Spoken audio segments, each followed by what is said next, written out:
جار بیر بکەرەوە لەگەڵ یادگار.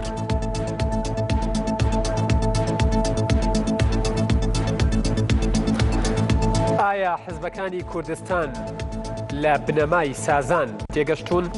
سازانی پێنج حزبە سەرەکیەکە بۆ بەشداریکردن لە حکوومەتێکی بنکەفراوان بۆچی بوو؟ هاوڵاتی کورد چ خەتایەکی کردووە ئەبێت لە ساڵێکە سازانی جۆرا و جۆر یەخەی پێ بگرێت؟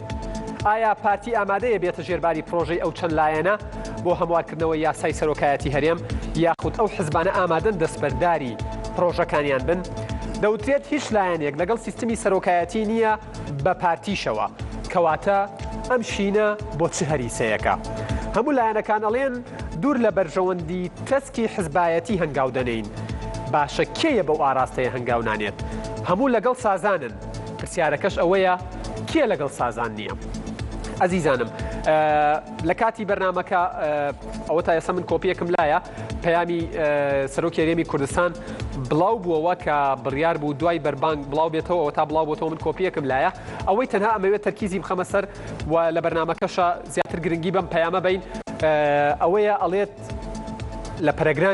پەرەگرافی سێمی قسەکانی ئاڵێت ئەوەی ڕۆژی 23/6/2015 لە پەرلەمان ڕوویدا مەترسیە لەسەر بنەما و پرەنسیپی تەوافق و سازان، ئەو بنەمایی کە خودی سەرۆکایەتی پەرلەمان و کابینەی هەشتەم لەسەری دامەزراون. هەروەها ئەڵێت ئەگەر لایەنەکان تا 28 نەگەشتنە تەوافق و سازان، ئەو کات منیش هەڵوێستی خۆم ڕاگەیەنم. ئەزیزانم، من یادگار فایقم.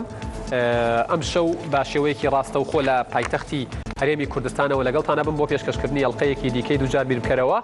و سەرەتای بەرنامەکەشمان بە ڕاپرسی دەست پێەکەین.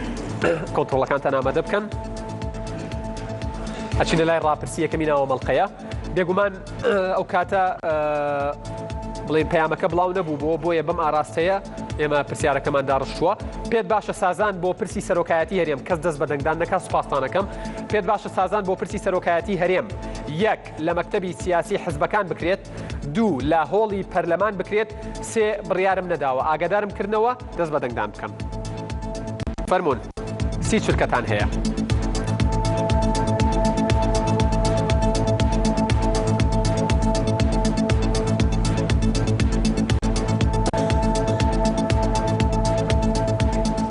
ڕاپرسی یەکەمی ناوە مەڵقەی دووجار بیر بکەرەوە. پێت باشە سازان بۆ پرسی سەرۆکی هەرێم لە مەکتەبی سیاسی حزبەکان بکرێت، یاخود لە هۆڵی پەرلەمان بکرێت، یان بڕیارت نەداوە و چاوەڕێی گفتوگۆی ناو بەرنامەکەی؟ تەنها چەند چرکەیەکمان ماوە، کاتمان کۆتایی هات. ئەزیزانم، بۆ ئەمەڵقەیەش بە هەمان شێوە ئەڵقەکانی دیکە میوانداری 4 بەڕێزمان کردووە لە دەستەڕاستم. کاگەکەم ساڵح ئەندامی سەرکردایەتی پارتی دیموکراتی کوردستان بەخێربێن سەرچاوان، هەروەها کاک شوان ڕابەر ئەندامی سەرکردایەتی کۆمەڵی ئیسلامی ئێوەش بەخێربێن سەرچاوان، لە دەستە چەپیشم کاک هەڵۆ پێنجێنی ئەندامی سەرکردایەتی یەکێتی نیشتیمانی کوردستان بەخێربێن، هەروەها کاک ساماڵ عەبدوڵڵا ئەندامی جڤاتی نیشتیمانی زوتنەوەی گۆڕان، ئێوەش بەخێربێن سەر و سەرچاومان. بەخێراتنی تەواوی و میوانانە شەکەین دووبارە سەر و سەرچاومان هاتن. کاکەکەم بۆ پرسیاری سەرەتا و دەستپێک لە پەیامەکەی سەرۆکی هەرێمەوە دەست پێەکەم. نوسخەیەکت لایە. لە پەرەگرافی سێمە ئاڵێت ئەوەی لە ڕۆژی 23/6 لە پەرلەمان ڕوویدا مەترسیە لەسەر بنەما و پرەنسیپی تەوافق و سازان، و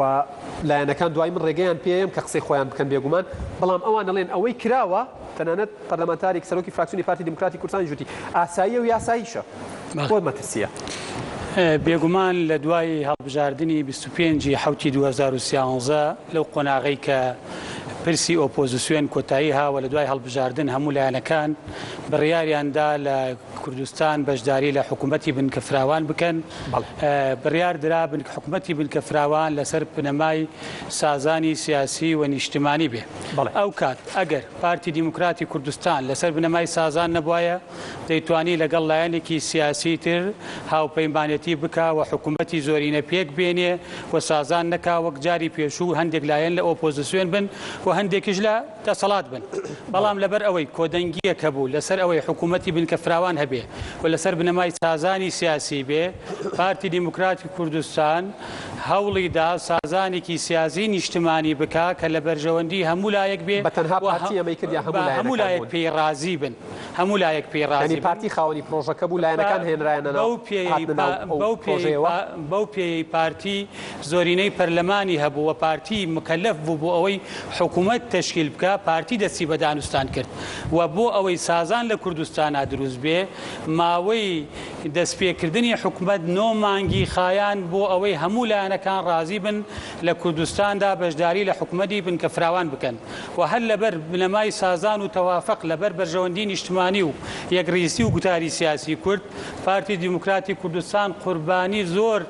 بەخۆیدا بۆ ئەوەی هەموو لایەک رازی بکە و هەموو لایەک بەشداری بکەن لە حکوومەت ئەگەر پێش 34 حکوومەت تشکیل بکرایە حکوومەتی زۆری نەبوایە یان حکوومەتی بنکەفراوان بواە پارتی بێگومان لە 34 دەنگی زیاتر ئەهێنا بەڵام تەخیرکردنی حکوومەت کە 9 مانگی بەسەر خایەن پارتی لە هەڵبژاردننی سینۆ خەساری نەکرد بینەوە سەر پەیامەکە قسەی تۆ لەسەرەوەی مەترسیە لەسەر بنەما و پرەنسیپی تەوافق و سازان ئەمە قسەی سەرۆکی هەرێمە چ مەترسیەکە؟ بێگومان ئەگەر لە کوردستان لەم بارودۆخەی کە کوردستانی پیاتەیە پەڕێ لەم هەلومەرجە سیاسی کە ڕۆژهەڵات و ناوچەکەی پیاتەیە پەڕێ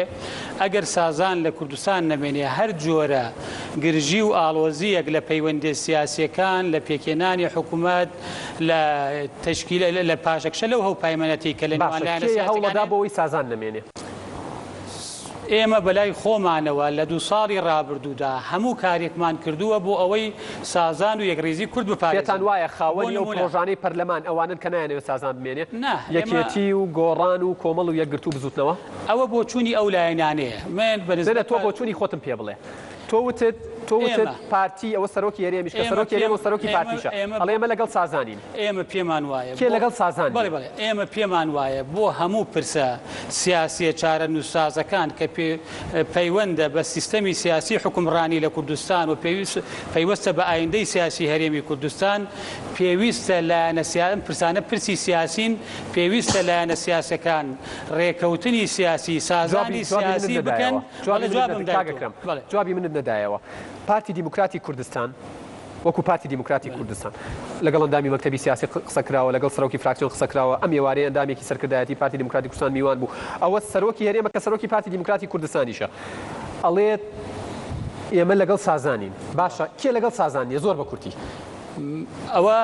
ئەو لایەنانەی کە لەگەڵ سازانین ئەوان وەڵام دەن و ناکرێ من لە جێگەی ئەوان وەڵام دەوە نازانن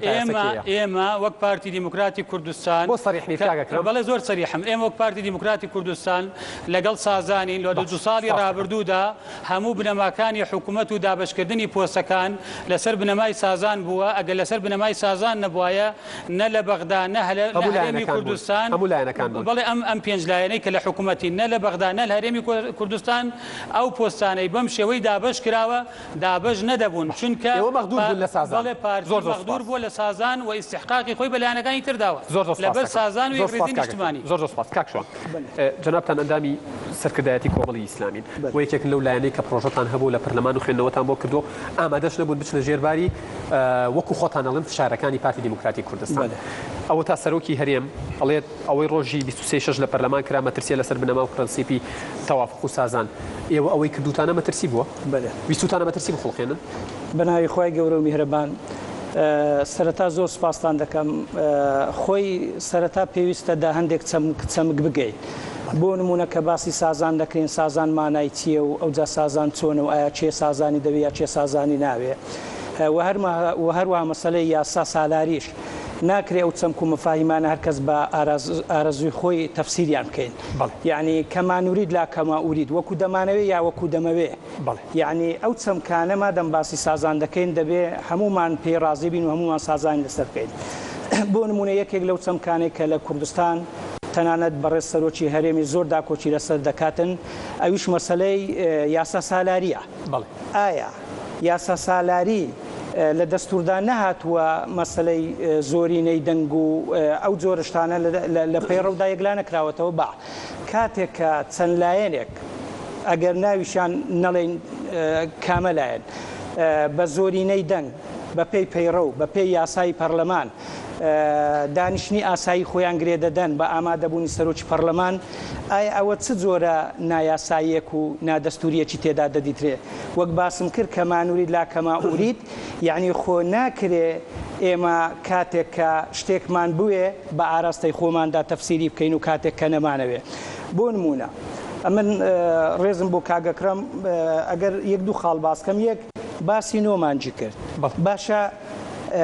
ئایا لە لای هەموو جەماوەری کوردستان جێگای تێبینی نەبوو بۆ بە نۆمانگ حکومەت لەدایک بێ حکومەت پێک بێ باسی حکوومەتی بنکە فراوان دەکا ئایا پێکهێنانی حکوومەتی بنکە فراوان بەڕێزینا خێرێکە بە ئەحزابی سیاسی کراوە ئەو باسی زۆری جێر لە برای خۆبی پارتی زۆرینەی ئەغلبیە ساحقەی بەدەستنیەناوە 50 زائید یەک تا بتوانی بە تەنیا حکوومەت تەشکیلکە لابد دەبێ پەنا بباتە بەر ئەحزابی تر ئەگەر یعنی ئەحزابی سیاسی باسی تەوافق و تەبایی و تەعایشی سلمی دەکەن بە هەمان شێوە چۆن پارتی پێویستی بەلایەنەکانی ترە لایەنەکانی تریش پێویستی بە هەمان شێو بە بڵێن پارتی و بەلایەنەکانی ترە حکوومەتی بنکەفراوان بۆ کورد زەرور بوو بۆیە لایەنەکانی تریش ئەگەر چی پێشتر لە ڕابردوو لەسەر ڕەوت و نەمەتی معارەزەبوون دەڕۆیشتن بەڵام یعنی پێیان لەو قۆناغەینە پێیان باش بوو لە پێناو مەسلحەتی کورد بەشداری لە حکومەت کەن ئەوەش استحقاقی خۆیان بوو استحقاقی خۆیان وەڵا قسەم بە کورتی چەند سەرنجێکم هەیە ئەگەر ئەگەر تێبینیەکان بخەمە ڕوویاننا کۆی قسەکانم لەسەر پەیامەکەی ئەوەیە بەڕاستی من پێم باشە بەڕێز کاک مەسعود بارزانی وەکو سەرۆکی هەرێم مامەلە لەگەڵ ڕوودا و پرسە و ئەزمەکان دابکانێک وەکو سەرۆکی حیزبێک ینی ئێستا وەکو سەرۆکی حزب نووسراوە من ئەوە ناڵێم بەڵام کاک مەسعود بارزانی و سەرکردایەتی کورد سەرکردایەتی هەموو ئەحزاب تەنانەت سەرکردایەتی کۆمەڵی ئیسلامیش هەمیشە باسی یاسا و دەستور و یاسا سالاری دەکەین و زۆرینە و استحقاقات و ئەوانە یعنی کاک مەسعود دەکرێت لە ڕێگای دام و دەستگا یاساییەکان کە پەرلەمانە جیهازێکی تەشریعیە مخاتەبە بکات چارەسەر بکات چارەسەر تەرە بکات دەسەڵاتی خۆی بەکاربێ بۆی کاتی ئەو ڕێزانەی تریش بێتەوە ئەم پەیامە زەرور بوو بەو دەستەی نووسراوە مەبەستم ئەوەیە لەوانەیە خەڵکی کوردستان وای بێتە بەرچاو کە کوردستان لە ئەزمەدایە لە حاڵەتی نائاسایی و تەواریدایە یعنی خیتابێک ئاراستی جەما وەردەکە دردۆنجی و مەترسێک پەیدا دەبێ ئەوە ڕێی خۆمەوە لە سیاست حاڵیمە یعنی وا لە سیاست حاڵیمە پێم باش بوو سارەسەری سەرۆکی هەرێم لەوەی کردوتانە مەترسینی ئەمە مەترسیە ئەگەر خاڵەکان ئەوەی ئێمە مەترسیەکەم جوابی من بیت ئەوەی ئێمە ئەوەی کردوتانە مەترسینی ئەمە مەترسیە من نەمگوتی ئەو مەترسیە بەڵام دردۆنگی و مەترسی بڵاوەکە جێر لە برای خۆبی بۆ بسوێ حوزێران دردۆنگی بڵاو نەکردوێتەوە جێر لە برای خۆت بی پارتی دیموکراتی کوردستان هەتا ئێستا چەند ساڵە لە کوردستان هەر کاتێک ویستویەتی دانیشتووە لە پەرلەمان یاساکانی تێپەڕاندووە چ حزبەک هاتۆتە ژۆرێ نەهاتۆتە ژۆرە گرفت نییە بەڵام کاتێک کە جەلسەیەکی پەرلەمان دەکرێت بە حزوری سەرۆکی هەرێم بە ئەوە سەرۆکی پەرلەمان بە سکرتێرەکەی بە نیوە زایدێک باشە ئەمە لە یاسازانەکان دەپرسین یعنی بۆ نایاسایی نییە پەیامەکەی سەرۆکی هەرێمت خوێندەوە بەڵێ باشە ئەوەی یەکێتی شێکێک بوو لەو لایەنانەی کە لەناو پەرلەمان بوو لایەنەکانی تر بە پرۆژەیەک بەشدار بوون یەکێتی نیشتمانی کوردستان بە دوو پرۆژە بەشدار بوو سەبارەت بە هەموارکردنەوەی یاسای سەرۆکایەتی هەرێم پێت وایە ئەوەی یەکێتی و لایەنەکانی تر کردیان مەترسیە لەسەر سازان و تەوافق ئێمە مەبدەئی سازان و مەبدەئی تەوافق مەبدەیەکی هەمیشەیە کە یەکێتی نیشتمانی کوردستانیش لەسەرکات و لە دێر زەمانەوە چونکە ئێمە بڕوامان وایە سەردەمی تاک دەسەڵاتی لە مێژووی خەباتی کووردا سەرکەوتوو نەبووە و ئەوەی پەرلەمانیش بە شێوازێکی ئەتوانم بڵێم تەبیعی وەرەگیرێت چونکە بەڕاستی سازان تۆ یا لە دەرەوەی پەرلەمانە لە ناو مەکتەبی سیاسی حیزبەکانە یاخود لە ناو پەرلەمان پرۆژە یاسان ئەکەونە مناقەشە و بە نەتیجەی مناقەشە لەسەر کۆمەڵێک بڕگە پێک دێن کە ڕائەکان لێ کۆنزیک بن و دوجار ئەکەوێتە پرۆسەی دەنگدانەوە لەبەرەوە لە کوردستان یا ئەبێت مەکتەبی سیاسی حیزبەکان دابنیشن و بەرچاوی پەرلەمانتارەکانیان ڕوون بکەن پێشتر تەوافق بکرێت یاخو ئەوەیە ئەبێ ئەو پرۆژە یاسانە ببرێت لە ناو پەرلەمان لە ڕاستیە پەرلەمان دەبوو زووتر ئەو پرسە یەکلا بکردایەوە تەخیری کرد بەڵێ چونکە ماوەیەکی زۆرە 2 ساڵە لەو کاتەی کە ویلایەتی سەرۆکی هەرێم درێژ کرایەوە دەبوو لە دوای ئەوە بە تایبەتی لە دوای پرۆسی هەڵبژاردنەکان پرسی تعدیلی دەستور و یاسای سەرۆکایەتی بچوایە پەرلەمان تۆ پێت وایە پێت وایە ئەمە نەک مەترسینیە بەڵکو درەنگیش کەوتووە تەخیر بووە تێبینیت لەسەر پەیامەکەی سەرۆکی هەرێم لە ڕاستی پەیامەکەی سەرۆکی هەرێم بەڕێز کاک مەسعود ئەتوانم بڵێم لە چاو ئەو هەڵمەتە ڕاگەیانەی ڕۆژانی ڕابردوو جیاوازی زۆرە و ئەمە مرونەتی تایە و بەڵام لەگەڵ ئەوەشا مەسەن ڕای بەڕێزیان لەوەیە کە ئەو ڕۆژە بە ڕۆژێکی ناتەندروست باس ئەکرێت لە ڕاستیە من سەرنجم لەسەرەوەیە سەرنجت چییە؟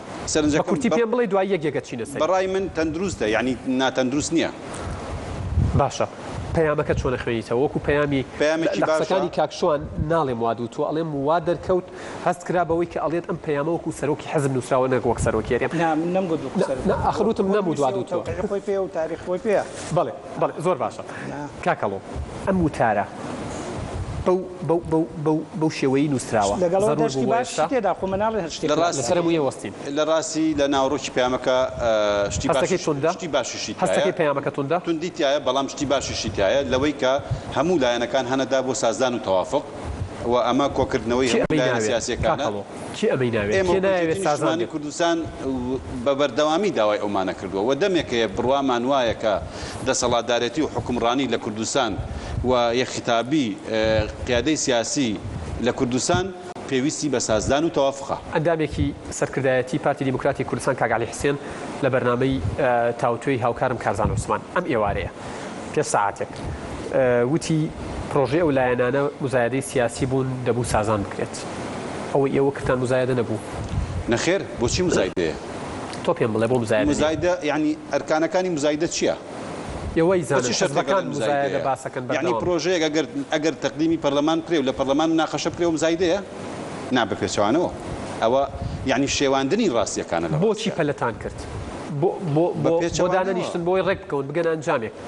پیشەنگاوێکتان نابۆی ڕێکەوت لەگەڵ لایەنەکان تاکید بەڵام دیارە تاریخی واتە کاتی کۆتایی هاتنی ویلایەتی سەرۆکایەتی هەرێم خۆی بخۆی ئەوە نەماوە تاکو بۆ شێوە بمێنێتەوە خۆی تەخیر بۆ لە ئەساسا ئەبووە زووتر بکرایە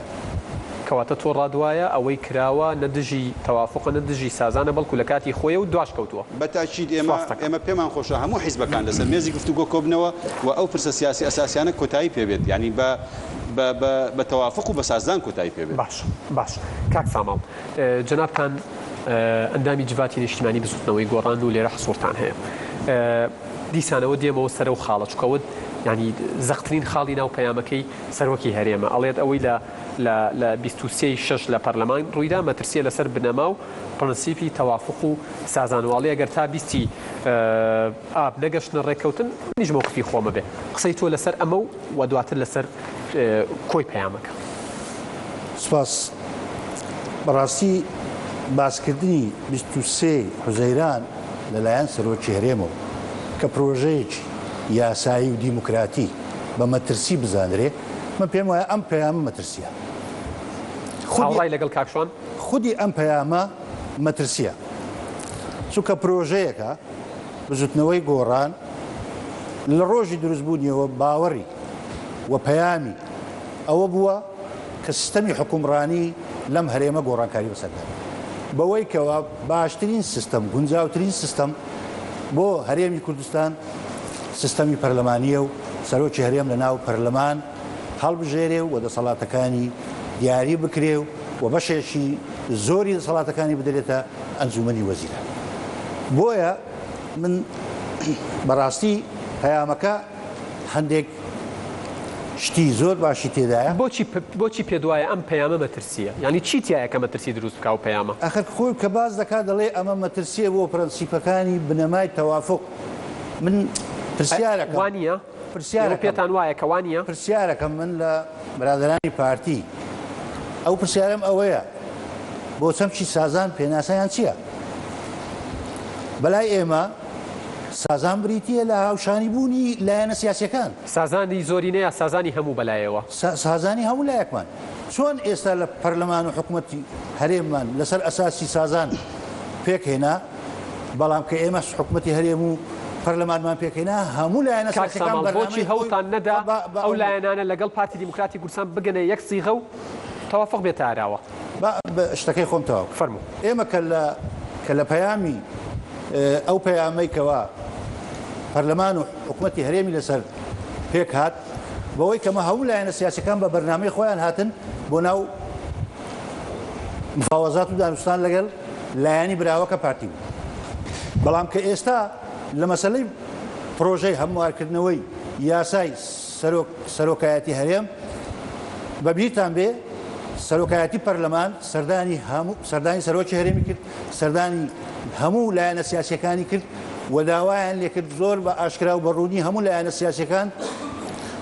ڕوونکردنەوەی خۆیان هەبێ پرۆژەی خۆیان هەبێ و ڕوویای خۆیان هەبێ باش کاک سامان ئێمە زۆر چاوەڕێ ئاگادار مەکەنەوە یەک خولەکم ماوە بێگومان بەشی دووەم و سێمیشمان ماوە 50 خولەکمان یەک ڕێی تۆمەوێ لەسەر یەک قسە بەرپرسێکی پارتی دیموکراتی کوردستان دەڵێت ئەوەی لە پەرلەمان کرا کودەتایەک بوو بە مردووی لەدایک بوو ڕای تۆ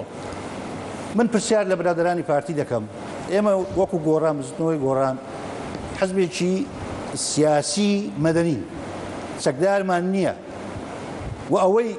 بێوێ کودەتا بکاتن دەبێت هێزی هەبێ دەبێت چەکداری هەبێ ئێمە هەر بەهێز بکرێ بەڵێ مەرجەیە کودەتا بە چەک بکرێ ئەی بەچی دەکرێت کودەتا ئێوە پێم بڵێن ئێمە لە چۆ توانین کودەتا بکەین بزوتنەوەی گۆڕان دەتوانێت بە وشە کودەتا بکەین ئەڵێ هەموو ناڵێ گۆڕان بۆی ڕوون بێت ئەڵێت ئەوەی ئەو لایەنانە کردیان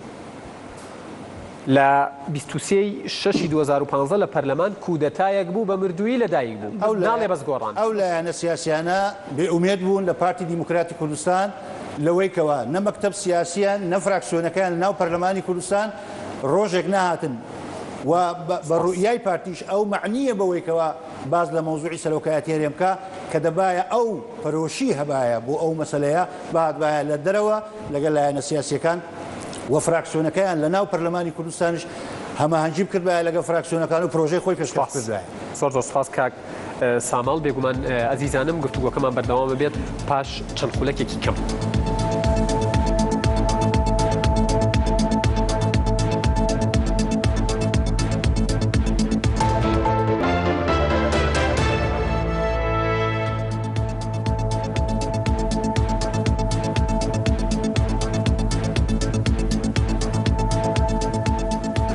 بینەرانی عزیز دووبارە سڵاوتان لێبێت لە بەرنامەکەمان بەرنامەی دووجار بیرکەرەوە بەردەوامی لەگەڵتان و قسەی ئەم شەویشمان تایبەتە بە قسەکردن لەسەر سازان و تەوافق و ئەوەی ناوی جۆرا و جۆری لێنراوە هەروەها پەیامەکەی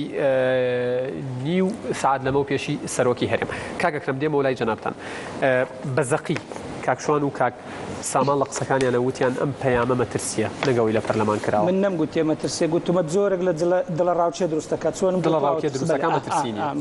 دڵە ڕاوچێ دروستەکە قەینابات دڵە ڕاوچێ و مەترسی جیاوازی چیە دڵە ڕاوچێ و مەترسی ئەگەر لێم بپرسی جوابی دەدەمەوە. بەڵێ ئەم ئەڵێ دڵە ڕاوکێ کاک سامان لەڵێ مەترسیە ئێوە چیڵێن؟ من دەڵێم ئەم پەیامە لە ئەنجامی ئەو دڵە ڕاوکێ و نیگەرانەیە کە لە ئەنجامی 23 حوزەیران هاتوۆتە دی سەرۆکی هەرێم وەکو سەرۆکی هەرێمی کوردستان لە بەرپرسیارەتی مێژووی بەرامبەر ئەم قۆناغا جارێکی تر داوە لە لایەنەکانەکە پەنا بۆ سازان ببن پەنا بۆ هەندێ بابەت نەبن کە ئەنجامی نابێت. کاکشوان باسی سازان ئەکا ناکرێت سازان بۆ تۆ ڕەوا بێ بۆ من ڕەوا نەبێ بۆ تۆ ڕەوا بێ بە 6 کورسیوە سکرتێری پەرلەمان ببەی وەزیر ببەی بۆم برامە ڕەوا بێ بە 24 کورسیوە سەرۆکی پەرلەمان بووە 4 وەزارەت بووە 2 وەزارەتی سیادی بووە لە بەغدا پارتی دیموکراتی کوردستان 26 کورسی هەیە بزوتنەوەی گۆڕان 9 کورسی هەیە پارتی دیموکراتی کوردستان 2 پۆستی هەیە بزوتنەوەی گۆڕانیش 2 پۆستی هەیە ناکرێت سازان بۆ ئەوان ڕەوا بێت تا ئەوەی ئەیانەوێت دەستیان کەوێ بەڵام ئەو کاتەی پارتی پێویستی بە سازانە ئەم هەواڵانە ئەم بەڕێزانە قسە لە زۆرینە و کەمینە بکەن. ئێمە دەڵێن ئەم پرسانە کە پرسی سیاسی نیشتمانین پێویستیان بە سازان هەیە سازانی سیاسی پێش ئەوەی ئەم پرسانە یاسایی بن سیاسین چونکە پێویستە لایەنەکان دانوستان بگەن و بگەن بەڕێکەوتن لەسەر ئەم پرسی سەرۆکی هەرێمی کوردستان کە پەیوەندە بە سیستەمی سیاسی پرسێکی سیاسی نیشتمانی چارەنووسازە ناکرێ بە زۆرینەی یەک زائید یەک ئەم پرسە چارە نووسازە بێن پێمان وابێ بۆچی جاران کاگەکرم بۆچی جاران بە زۆرینەی یەک زائید یەک هەموو شتێک ئەکرا لەلایەن یەکێتی و پارتیەوە بۆچی ئێستا بە هیچ شێوەیەک لە سەردەمی پارتی و یەکێتیش بە 50 زائید یەک هیچ نەکراوە ئەمە لەلایەک لە سەردەمی ئەو بەڕێزانش کە لە ئۆپۆزیسیۆن بوون هەندێک یاسا کە ڕەهەندی نیشتمانیان هەبوو داوایان کرا تەوافقیان لەسەر بکە ئەو کات جەنابی سەرۆک یاژووی نەکرد بۆ ئەوەی تەوافقی لەسەر بکرێت چونکەوتیان ڕەهەندی نیشتمانی هەیە ئەو یاساری ڕەهەندی نیشتمانی هەیە بەبێ و سێلایەنە تێنەپەڕێنراوە تێنەپەڕێنراوە بەڵێ پەلەمەکە وڵامی کورتە باتەوە زۆر بە کوردی تەمدیدی ویلایەتی سەرۆک بە سازان بوو بە تەوافق بوو بە ڕەزامەندی هەموو لایەک بوو خۆڕان پرسێکی نیشتیمانیشی هەیە زۆر شت ئەوە یەک نمونە بێلەوەشزانرا بە چەند دەنگ تێپەڕی ئێستاش دەمانێت چەند دەنگ تێپەڕی درێژکردنەوەی ویلایەتی سەرۆکی هەرێم تەنها درێژکردنەوەی بۆ 2 ساڵ نەک گۆڕینی سیستەمی سیاسی ئەمە دووشتی جیاوازن ئێستا باز لە گۆڕینی سیستەم یا یاسای سەرۆکایەتی ئەکرێت درێژکردنەوە بابەتێکە مەسەلەی درێژوەکەی گۆڕانکاری لە سیستەمی پەیامەیە باسی ئەکرا وەکو سەرۆکی هەرێم باس لەوە نەکا کە لە پەرلەمان ڕوویدا و تەنابی وتایە من لەگەڵەوەم کام لایەنان تەوافق بکەن و بانگێشی لایەنەکانی بکردایە بۆ ڕێکەوتن ئەمە پێم وایە لە ڕووی لۆژیکیوە هیچ لۆژیکێکی شتێکی ئاساییە کە باسی ئەوەی پەرلەمانی کردووە شتێکی ئاساییە چونکە ئەم بابەتە دەرەنجامی ئەو دانیشتنی 23 حوزەیرانە بە چ جۆرێک باز نەکرێ بەڕاستی ئەو پەیامە لە نەتیجەی ئەوەیە سەرۆکی هەرێم داوا دەکات داوا دەکات دەرفەت لە بەردەم لایەنەکان ماوە بۆ ئەوەی سازان بکەن ئێمە لە پارتی دیموکراتی کوردستان لە ڕابردوو لەگەڵ سازان بووین لە ئێستەش لەگەڵ سازانین لە داهاتوویش لەگەڵ سازانین ئەوەی لە پەرلەمان کراسی دەتا بوو بە مردووی لەدایک بۆکو بەرپرسێکی خۆتانەڵێ ئێمە پێمان وایە ئەوەی لە پەرلەمان کرا دوور بوو لە سازانی سیاسی لەو هاوپەیمانە لە 2 ساڵی ڕابردوو من پێم وایە هەندێ مزایدە و هەندێ پرچەکرداریشی تایە ئێمە لەلایەک لیژنەی 21 کەسیمان دروست کردو بۆ نووسینەوەی دەستور لەلایەکی تر بزوتنەوەی کۆڕان پژۆژەیەکی پێشکەش کرد لە بەرامبەر پرۆژەکەی بزوتنەوەی گۆڕانێکەتی نیشتمانی و لایەنە ئیسلامیەکانی شاتن پرۆژی وادارم تاکسامان دوای وەڵامت باتەوە سەبارەت بەوەی کە ئەمە پێم وایە تا هەندێکی زۆر ئەمە لە ژێر کاریگەری ئەو ململانێ سیاسیە هەیە کە بەڕاستی تا حدێکیش لە دەڤەری سلێمانی هەیە کە مزایدەکردن لە پەرچەکردار بوو بەرامبەر کێ بەرامبەر بە یەکتری چونکە بۆ ئەوەی بەڵێ مەسەلەن ئەوەی یەکێتی نیشتمانی پەرچەکردار بوو لە بەرامبەر ئەوەی بزوتنەوەی گۆڕان ئەوەی لایەنە ئیسلامیەکان پەرچەکردارە لە بەرامبەر ئەوەی هەردوو لایەنەکە بەڕاستی بەڵام دوای بە یەک پاکێش برایە پەرلەمانەوە هەمویان یەک دەنگ بوو بەڵێ ئاساییە چونکە هەمویان لەگەڵ ئەوەن یاسای سەرۆکایەتی هەرێم هەموار بکرێتەوە ئێمەش لەگەڵ هەموارکردنەوەین بەڵام بە سازانی سیاسی کەواتە سازانی یاسایی ئەم پەیامە نەمەترسیە نەدڵ ڕاوکێ مەترسێکی تیانێ بەڵکو هاندانی لایەنە سیاسیەکان چارەسەری تایە نەرمیەکی زۆر نەرمیەکە بۆ ئەوەی لایەنە سیاسەکان هاندەدا بۆ ئەوەی پێکۆ دانیشتن هێشتا 2 مانگمان لە بەردەست ماوە بۆ ئەوەی ئەم وڵاتە ئێمە لە هەلومەرجێکی هەموارین بۆ ئەوەی سازان بکەین ناکرێ ئێمە لەو هەموو قەیرانابین لە شەڕی داعش لە ئابلۆقەی ئابووری لەو هەلومەرجەی ڕۆژهەڵاتی ناوەڕاستی پیاتیە پەڕێ خۆشمان لە ئاستی ناوخۆ کێشەمان هەبێ بەڵکو ئێمە دەبێت بەرژەوەندێ باڵەکانی کورد نەکەینە قوربانی ململانی ناوخۆیەکان وەڵا زۆر بە کورتیا من دووسێ سەرنجم لەسەر کۆی شتەکان دەخەمەڕوویەک زۆر باسی مەسەلەی تەقدیمکردنی مەشروع کرا ئێمە نابێ بەڕێی خۆمان قسە بکەین دەبێت بە پەیڕەوی پەرلەمان و یاسای پەرلەمان قسە بکەین دوو جۆرە ڕێگا هەیە بۆ خستنە ڕووی مەشروع ئەگەر ئەوە مقەویماتی تێدا بوو ئەوە یاساییەوە گەنا نایاسایی یەک حکوومەت دەتوانی یعنی شتێک تەقدیمکە و پەرلەمان قەراری لەسەردا دوو بە تەوقیعیدا پەرلەمانتار ئەویش ناڵێ نایاساییە کەواتە تەقدیمکردنی ئەو مەشروعانە یاسایە با فراکسیۆنی پارتی و غەیری پارتیش هاتبا لەوێن دەرێ بە زۆرینەی دەنگ ڕەفزی کردباوە یا قبولی کردبا ئەوە یاسایە دوو قەزیی 6 کورسی بەڕێزینە هەموو لایەک بابزانن کۆمەڵی ئیسلامی وەلایەنەکانی تر من لە جیات خۆم قسە دەکەم خێرمان پێ نەکراوە بە پێی ئیستحقاقی خۆمانە ئێستاش ئیستحقاقمان پێ نەدرا تا ئێستاش حکوومەتی هەرێمی کوردستان حکوومەتێکی فەوقیە حکوومەتێکی فەوقیە نەک تەحتی واتە لەسەری حکوومەتە بەس وەزیرمان هەیە شۆڕ نەبووەوە قایم قاممان هەبی فەرموو تا ئێستا لە هەڵەبجا مەسەلەن برێن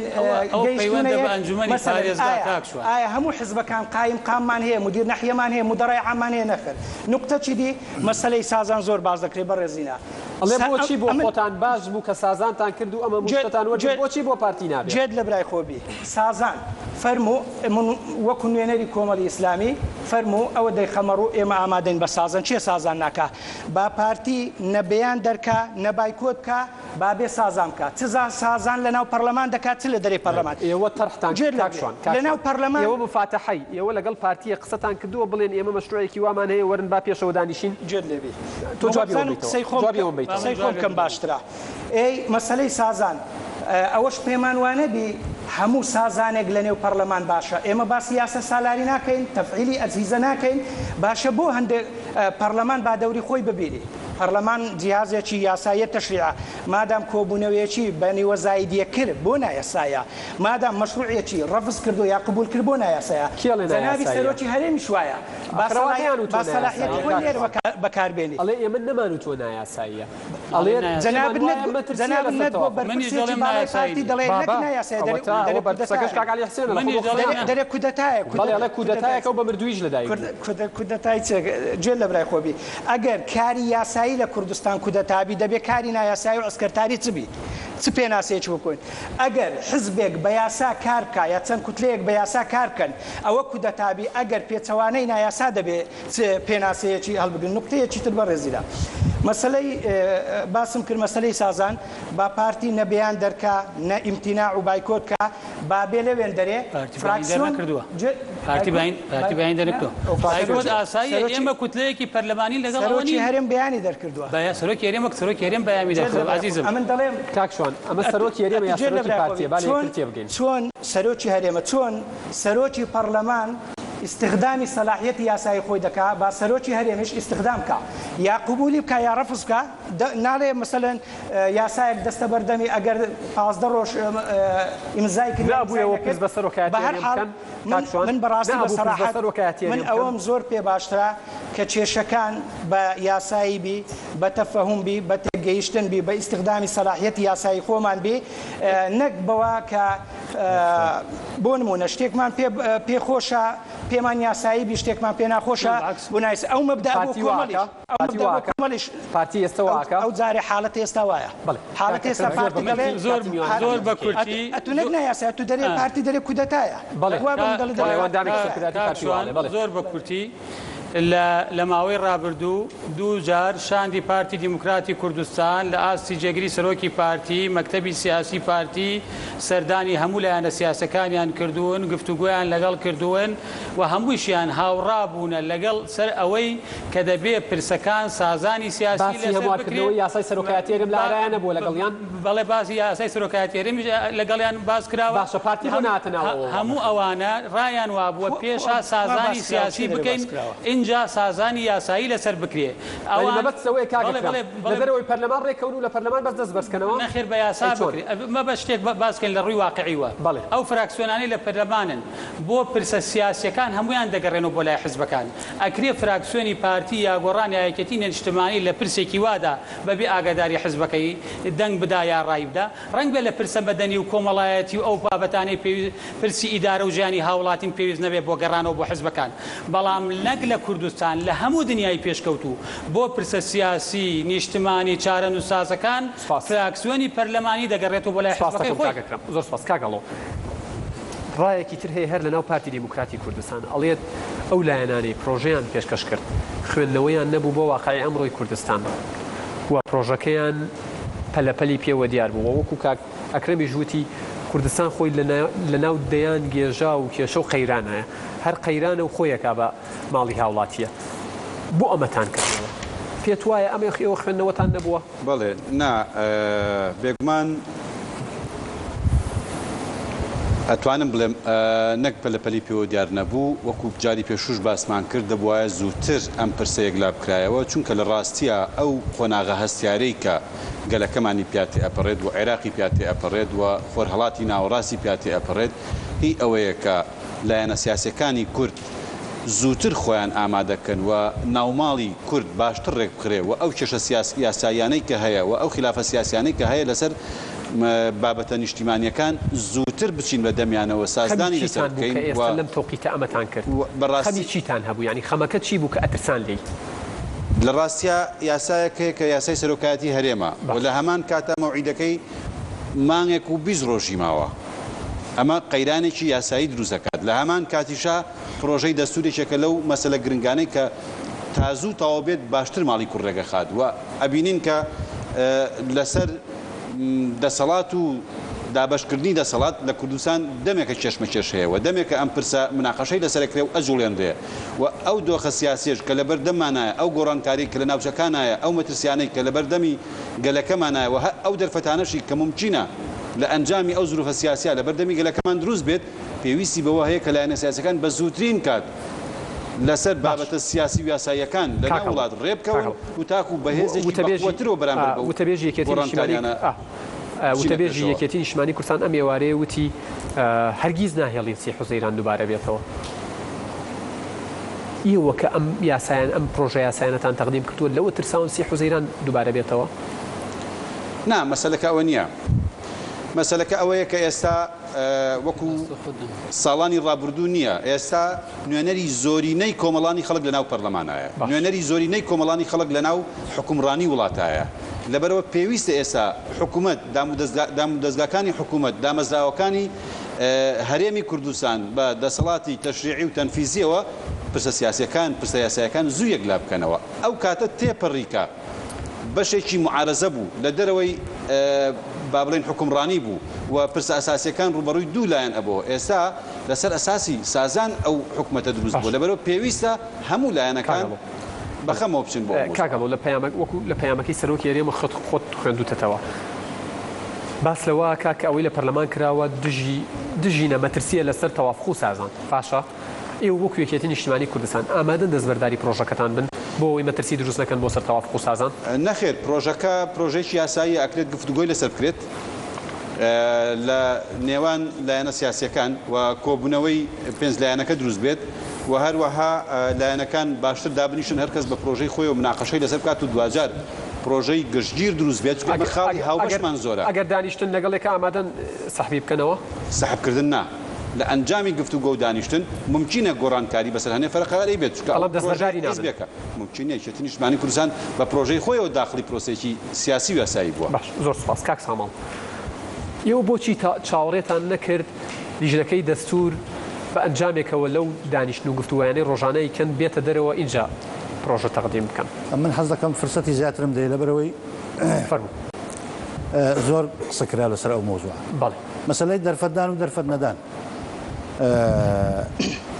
هەموو لایەک ئاشکرایە پرۆسەی نووسینەوەی دەستور بۆ هەموو لایەنەکان بە لیژنە بیسکەسیەکە 21 کە 20 کە ئێستا تەسریحاتیان یەک لە دواییەکەوە ئەوان دەڵێن ئێمە ناتوانین لە کات و ساتی خۆی ئەم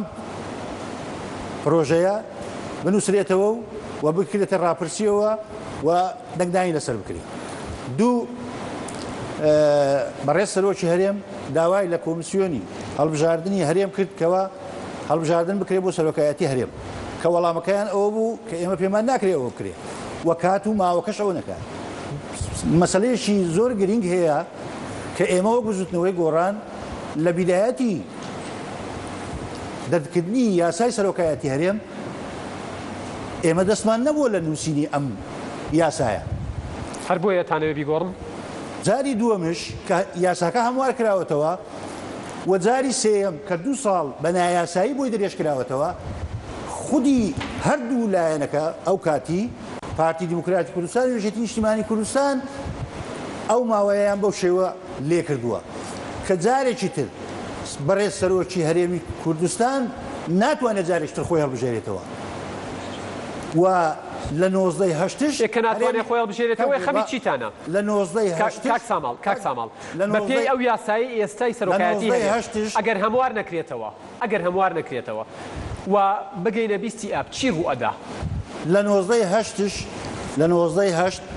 هەرێمی کوردستان دەکەوێتە فەراغێکی یاسایی دەستوریەوە. ئەترسم دیسان ماوەتی بۆ درێژکرێتەوە بۆی بۆشای دروست نەبێت تووشی قەیرانێک دەبینەوە. ئێمە بەدەرین لە قەیرانەکان هەرێمی کوردستان لەسەر لە ئەلفەوە تایای قەیرانە شەڕی داعش مەترسیەکانی داعش حکوومەتی بەغدا کە تا ئێستا وەکو پێویست نهاتە پێش قەیرانی دارایی قەیران زۆرە گەر بیژمێرین قەیرانی بێموچەی کارەبا سوتەمەنی بنزین یعنی چی دەڵێ لە وڵاتە قەیرانی تێدانە قەیرانی نەبوونی شەرعێتش نەبوونی سەرۆکی هەرێمش بێتە سەر مەوزوعەکە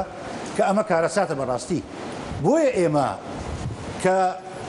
دیشمان پارتی دیموکراتی کوردستان نە لە مەکتەب سیاسی ڕوئیایان نەوە بۆ ئەم مەسەلەیە و پرۆژەی نووسراویشیان نییە ئەوە پرستان بە پارتی کردووە بێهیوا بوون لە پارتی بۆیە پرۆژەتان تەقدیم کرد بەڵێ بۆیە لە دوای تەقدیمکردنی پرۆژەکەی بزوتنەوەی گۆڕان برادرانی یەکێتی نیشتیمانی کوردستانش هەستیان بەو مەترسیە کرد و برادرانی کۆمەڵ و یەکگرتووش هاتمەدە بەڵێ ئێستا پرۆژەیەک تەقدیم کراوە پرۆژەیەکی یاسایی و پەرلەمانیە بۆ پارتی دیموکراتی کوردستان بە پرۆژەیەکەوە نایە ئێمە کە توایە بۆ نایەت بە خوێندنەوەی تۆ بۆچی نایەت پارتی کە تا ئێستاش ئێمە لەگەڵ سازانین ئێمە پێمان وانییە پرۆژەکە ئێمە دەقی ئاەتە نووسراوەتەوە کاکساڵگیری خواردووە یەکێتیڵێ لەگەڵ سازانم پارتیڵێ لەگەڵ سازانم کۆمەڵ و یەکگرتوو ینی هەموو لایەنەکان گۆڕانەڵێ لەگەڵ سازانم زەحمەت کێشان هەمووی ئەڵێ لەگەڵ سازانم کێ لەگەڵ سازان نییە ئێستا چوار لایەنی سیاسی لە هەرێمی کوردستان پرۆژەیان پێشکەش کردووە ئەگەر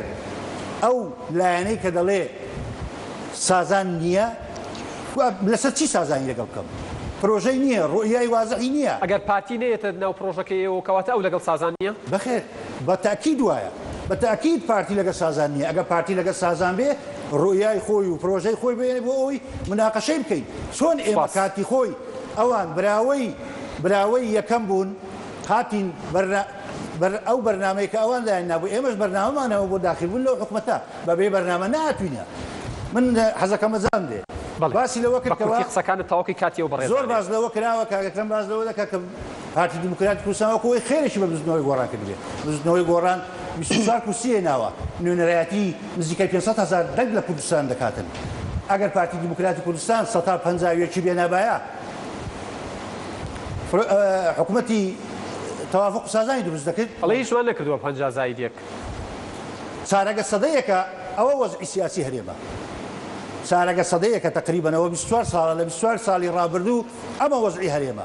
وەزعی هەرێم گەیشتە ئەو ئاستەیکەوە ئێستا تووشی گەورەترین قەیران هاتینە ئەگەر باسی ئەوە بکەم بەس تەنها لە بەغدا لە دوای 2005 زیاتر لە 70 ملیار دلار هاتەیە هاتە کوردستان زیاتر لە ئەگەر بە مقابلی ئەوەن دەژ نەبێت لە ناو هەرێمی کوردستان ئەو پارە نابووە ئێستا بە دەردی بێموچەیی دەناڵێت بۆ خۆتان بێبەریەکەن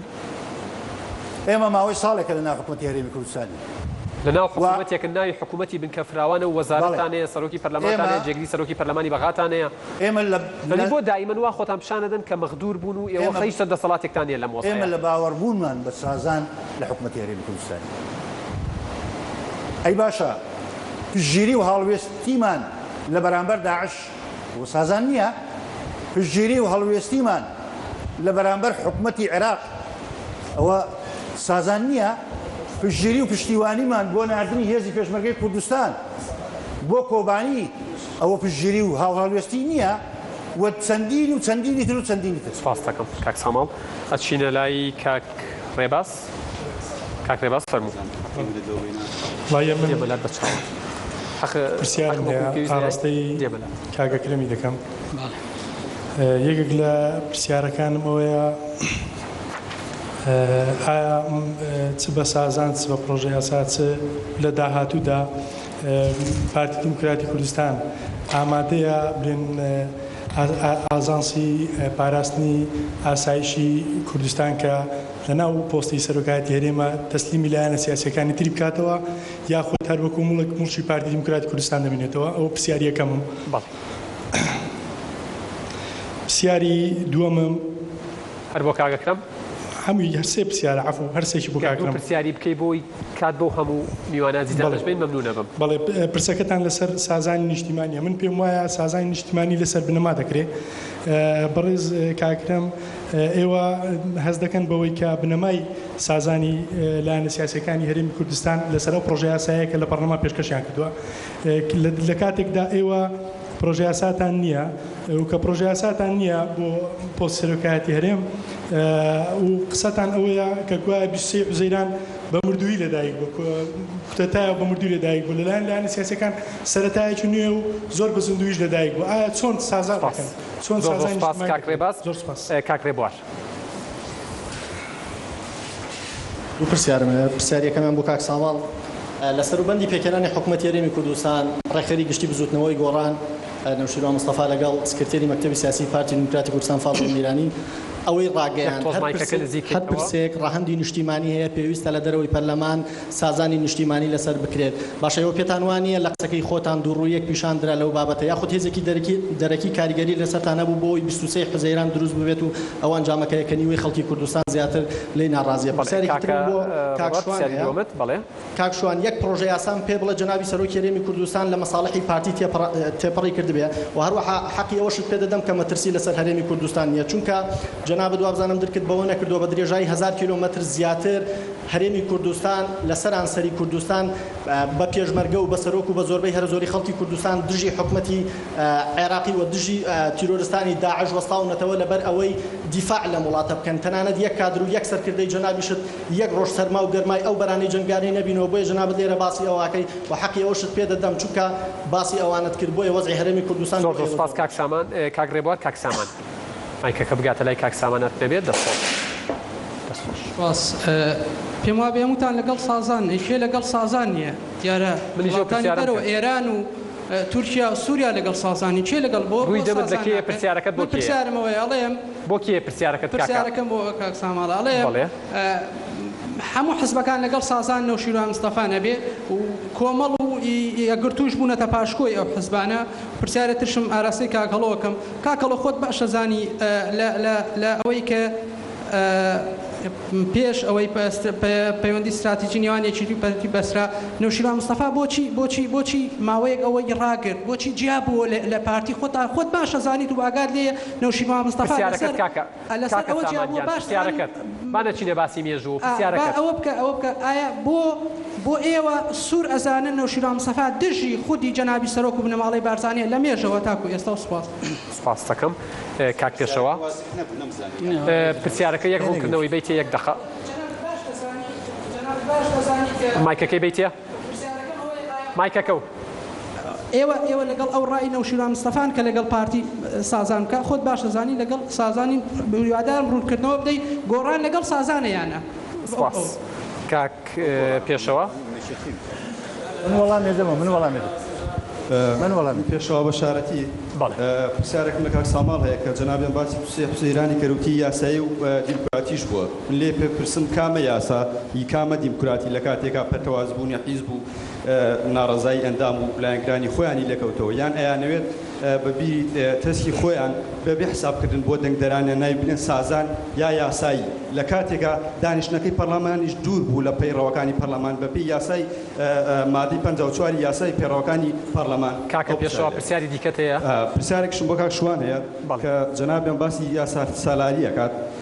ئەو بەڕێزان باسی یاسا سالاریە کات کە لە کاتێکا خۆیان پێشێری یاسایان کردووە کە بەشداری ئەو دانیشتیان کردووە و تەبێژ حیزبەکان ئەڵێ بێ هەر چوار لایەنەکەمان بچینە ژێر ئەو بەرپرسیارەتی کە 23 حوزەیرە زۆر سپاس کاک پێشەوە کاک بەشدار مایکە بەشدار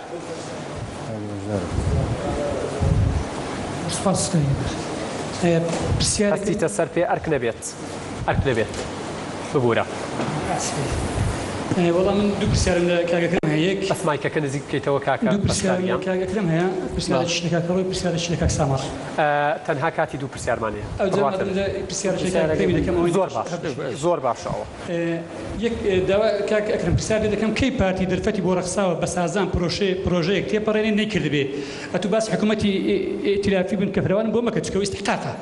ئەوە یەک دووش تاکەی بڕواتان تا ئەو لەحزەش بڕواتان نییە کە باڵانسی هێز لە کوردستان گۆڕاوە چونکە لە تەسلیحاتی کادرەکانتان تا ئەندامێکی خوارەوەتان هەمووی بە پەنجە ڕاشەقاندن و بە وشەی دەبێ قسە کە وشەی دەبێ ئێستا باویستەزیاتی وشەی پێمان باشە یان پرسیاری دۆ کاک بەشدار پرسیاری دووەم لە کاک ساماڵ پرۆژە ئێوە ئایا لە دژی شەخسی سەرۆکی هەرێمە یان نەبوو چییە؟ زۆر سپاس بەرزانیە داوای لێبور نەکەم پرسیارەکەت لە کاکەڵۆش بکە بۆی کاگەڵۆ نەڵێت ڕێگەیان نەداوە کاکەڵۆ ئەو یەکێتی لەو هەڵوێستە گوێرانی خۆی کە لە 26 نواندی هەر بەردەوام دەبێت یان گۆڕانکاری بەسەردادێ زۆر سپاس کاک دڵدار مایکەکە بێتە پێشەوە سپاس زۆر سپاس وەڵام من یەکەم سیادمەوە لە برادری کۆمەڵ دەکەم بەنسبەت نازم تا ئێستا ئیمانتان بە سرودی نیشتیمانی نییە لە بە سرودی نیشتیمانی هەرناسنەوە نازم ئەوەی ئێستا کە ڕوودەدا لە ساحە مەیدانی هەرێمی کوردستان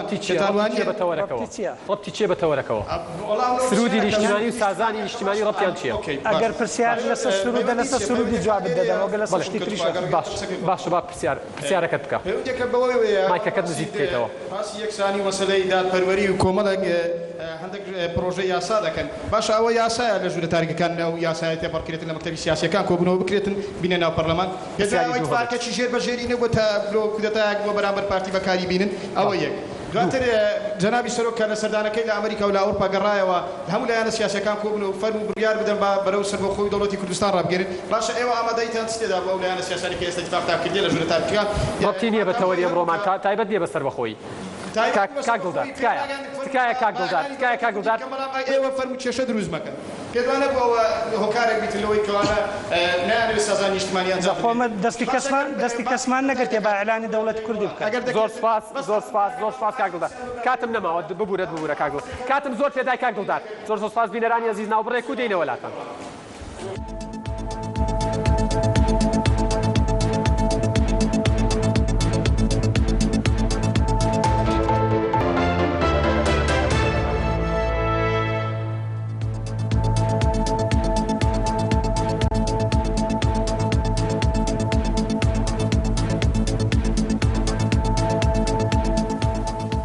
بینەرانی عەزیز دووبارە سڵاوتان لێبێت بەردەوامین لە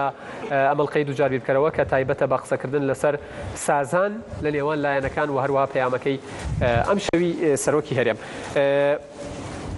کاکەکەم کۆمەڵە پرسیارت دێکراوە بە کورتی و پوختی وەڵام یەک بە یەکیان بیتەوە سپاس دەکەم ئەو بەڕێزە سەبارەت بە تەسلیمکردنی ئاژانسی پارێزن باسی کرد ئاژانسی پارێزن بە پێی یاسایەک ڕێکراوە لە پەرلەمانی کوردستان ئەویش هەرپەیوەندە بە تەوافقاتی سیاسی کە لە کاتی پێکێنانی کابینەی حکوومەت لەم کابینە یا لە کابینەی داهاتوو حزبەکان دەتوان بگەنە تەوافقاتی سیاسی لە پێکێنانی حکوومەتە ئایا بەرپ لای پارتی ئەمێنێ یا دەچێتە لایەنێکی تر ئێمە پرۆژەمان هەیە بۆ دانوستان بەڵێ ئێمە پرۆژەمان هەیە بۆ دانوستان لەگەڵ لایەنە سیاسیەکان بگەینە ڕێکەوتن اینجا بچێتە پەرلەمان ئێمە پرۆژەمان هەیە و لە ڕۆژانەیش دانوستان لەسەری ئەکرێ پارتی کەی دەرفەتی بۆ ڕەخساوە پرۆژەی پێتێپەڕێوتینە پەڕاندووە پارتی لە 24 ساڵی ڕابردوو هەمیشە لە حکوومەتی تەوافقیاوە و هەموو ئەو یاسانەی کە تێپەڕیوە پێشوو ئێمە و یەکێتی نیشتمانی بە تەوافق و هاوسەنگی تێمان پەڕاندووە لە ئێستایشە پێمان باشە هەموو ئەو یاسانی ڕەهەندی نیشتمانیان هەیە هەر بە تەوافق و سیازان تێپەڕێت پرسیاری دیکەت لێ نەکرابوو هەرەوسێ پرسیارم لێ زۆر سپاس کاکشۆن وەڵا زۆر بە کورتی یەک کاگڕێباز باسی کرد پارتی چ پرۆژەیەکی بێسازان یا بێ یاسا تێپەڕاندووە ئەوە لە منی کرد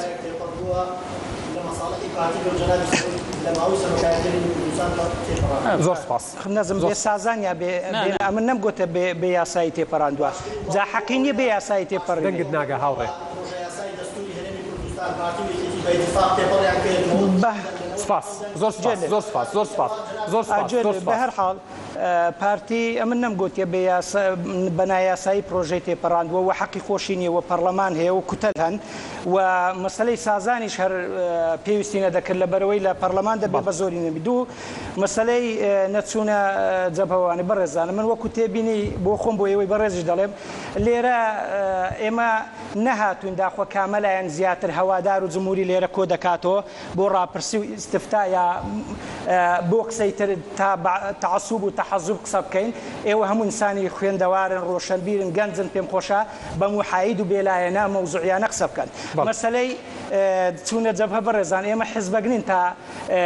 مزایدەی شەرعیەتی شۆڕژگێریمان لەسەر بکرێ حزبێک بووین حزبێکی چەکدار بوون شێڕۆژگێر بووین هاوسەنگەر بووین لەگەر هەموو ئەو ئەحزابانێک کە ئێستا لێرن و خۆشم لەو تەمەنە لە 87 چوونە دەرێ پێشمەرگەی بزوتنەوەی ئیسلامی بوویدا و جەنابی مامۆستا عەلی باپیرش لەگەڵ مامۆستا محەممەد فەرەزی ئەمینداری یەکگرتوو لە سنووری سووریای لە لای سنجار چۆتە سەرۆکی سەردانی سەرۆکی و خۆشم چەند جارێک لە لای مەخمور و لە کەلک و ئەوانە سەردانی کاک دکتۆر ڕۆژم کردووە سەردانی کاک سیروان بارزانی و ئەوانە چوینە سەرمان لێداوە و حزبێکی مەدەنیشین مەسئولین لە بەرامبەر کۆمەڵی کاک ساماڵ گوتی مەسەلەی کۆمەڵ نەبێتە پاشکۆڵی کۆمەڵ باجی سربەخۆیی دەدا باجی ڕادیکالیەت و ئوسولیەت دەدا حزبێکی سربەخۆنیە بۆ نمونە من ناڵێم پارتی ئەوە قسەیەتی بەڵام ئەگەر لەگەڵ پارتی بین پاش کۆنین بەڵام ئەگەر لەگەر چوار لایەن بین پاش کۆینە ئایا بۆ مەسەن لایەنێک شەرعیەتی هەبی چوار لایەن شەرعیەتی نەبی ئایا بۆ لایەنێک پرۆژەی نەبی شەرعیەتی هەبی چوار لایەن پرۆژەیە شەرعیەتی نەبی و هەروەها یعنی لەوە زیاتر باس ناکەم کە شتەکان زیاتر بە کاک پێشەوە باسی کرد کۆمەڵ پێشێلی یاسای کرد وەڵی پێویست ناکە دووبارەی بکەینەوە پەرلەمان دانیشتەکەی بە نیوە زایدیەک تێپەڕێوە پارتی دیموکراتی کوردستانیش چەند ساڵە تا ئێستا دانیشتەکانی بە نیوە زایدیەک و زیاتر تێپەڕاندووە بە یاسایی زانیوە پێویستە ئەو دانیشتنەشی بە یاسایی زانی باە باسی ئیعلانکردنی دەوڵەتی کوردی کرد بەڕێزان کەس دەستی کەسی نەگرتووە لە کۆبوونەوەکەی سەرۆکیێرم بەیەوەی وت من دەوڵەت ڕاگەرمی و پشتم بگرن ئەو باسی کرد باس کراوە باسی جەرایانی سەفەرەکەی خۆی کرد حتا باسی ئەمریکای کرد کە ئەمریکا زۆر کاریگەری لەسەر مەسەلەکەی هەیە گوتی ئەمریکا ناڵێ ئێمە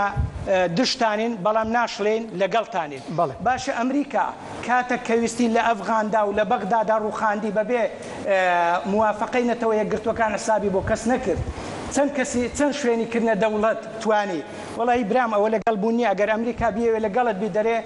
دەوڵەتی و دەشتکەوێ ئیعلانکردنی دەوڵەتی کورد هەر کەسێک دەیکات دەستخۆشی لێ دەکەین پێشوازی لێ دەکەین بەڵام لایەنە سیاسیەکانیش بەچاو بەستا بە دوایی هیچ پرسێک ناکەوین حەقی تاوتێ و لێکدانەوەی خۆمانەیە گوتومانە لە کۆمەڵێک ڕۆوە هەڵ و مەرج لە بار نییە وەرن باناو خۆڕێ بخەین باناو خۆڕێ بخەین ئەو جای ئیعلان دەوڵەت کوردی بکەین ببورن وەڵام من ئەمەوێت پێش ئەوەی وەڵامی ئەو دوو پرسیار لە من کرا لە ڕاستیوە بزانێکی چیان بە هەڵە لە من وتە هەندێک کاتم لێ خوراوە بۆ ئەوەی پەیوەندی بە کاک ساماڵەوە هەیە بەنسبەت ئەوەی کە پرسیارێک کراوە کە یەکێتی بەردەوامە بێت بەڵێ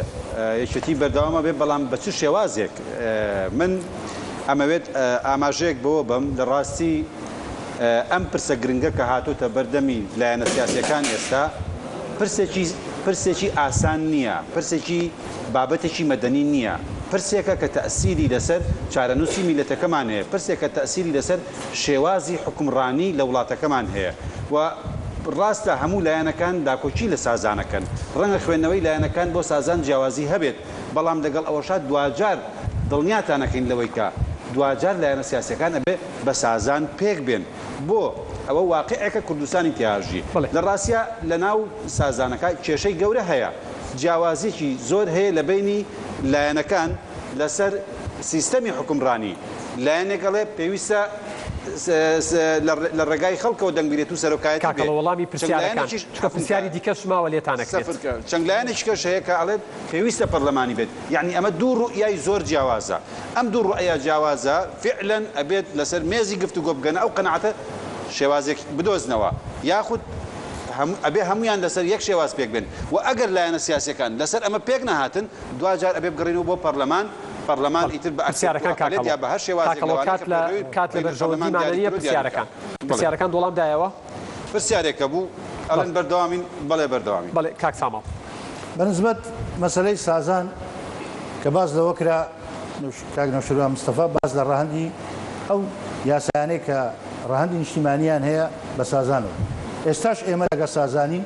و لە بەرنامەکەش ئەگەر بەڵام نازانم ئێوە ورد نەبوونە لە مەوزوعەکە ئێمە دەڵێن سازان چوار لایەنی سیاسی پرۆژە یاسای هەیە بۆ سازان بەڵام لایەنی پارتی دیموکراتی کوردستان هیچ شتێکی لە پێشماندانە بۆی سازانی لەگەڵ بکەین چیندا بنشین ئەمە مەفهومێکە بۆ ئەوەی لەلاتان ئاشکرا بێت باز لە هێزی دەرەچی کرا ئێمە وەک گوزوتنەوەی گۆڕان سێ لایەنی سیاسی وا لێرەنا یەک ڕێکەوتنی سیاسیمان لەگەڵ هیچ لایەنێکی سیاسی کوردستانی نییە و لەگەڵ لایەنی سیاسی عێراقیش نییە و ئێمە لەگەڵ هیچ محورێکی سیاسی ئیقلیمی و دەولیژنی و پارتی دیموکراتیش باش ئەم مەسەلەیە دەزانێت. پرسیاری ئەوە کرا کە ئێوە دژی پرسیاری ئەوە کرا من کە ئێمە دژی کاک نەوشیروان ئەو برادرە نازانم ناوی ئەوە دژی نەخێر ئەم شتا هیچ جوانیە بەڵکو پێچەوانەکەیەتی کاک نەوشیروان ڕێزی بۆ کاک مەسعود هەیە و لە ڕابردووش لە خەبات و لە شاخ و هەر لە ساڵی 91 کە هەموو لایەک ئاشکرایە مهندسی ڕاپەڕین کاک نەوشیروان مستەفایە کاک مەسعودی لەگەڵ بووە کە هاتوونەتە خوارەوە و شار و شارچکانی کوردستانی ئازاد کرد. زۆر سپاس کاک سامال. ماوە کاک بەڵێ ئاخر پرسیارەکان تەواو بوو کاک سامال. بەڵێ تکایە هاوڕێیان کۆنسێرت و شتیوانی سازان سەرنج و تێبینیان لەسەر پەرلەمان ئەوڕۆ هەمووتان جۆتان لێبوو لە پەرلەمانی کوردستان تێبینی هەبووە بەڵام دانیشتنەکە زۆر ئاسایی و زۆر یاسایی بووە بەڵێ سەرنج ئێعتیادیە ئێوە لە بیرتانە مەسەلەن ئەمڕۆ فراکسیۆنی پارتی داوای لێبوردن دەکاتن لە بیرتانە کاک کەمال کەرکوچی دەگۆ قابلی حەسر مەیدانە بۆ ئەو کاتە برادران کەس لە برادرانی ئەندامان ئەمە قابلی ئەوەیە داوای لێبوردن بکە یان سەرۆکی هەرێم دکتۆر یوسف کە جەلسەیەکی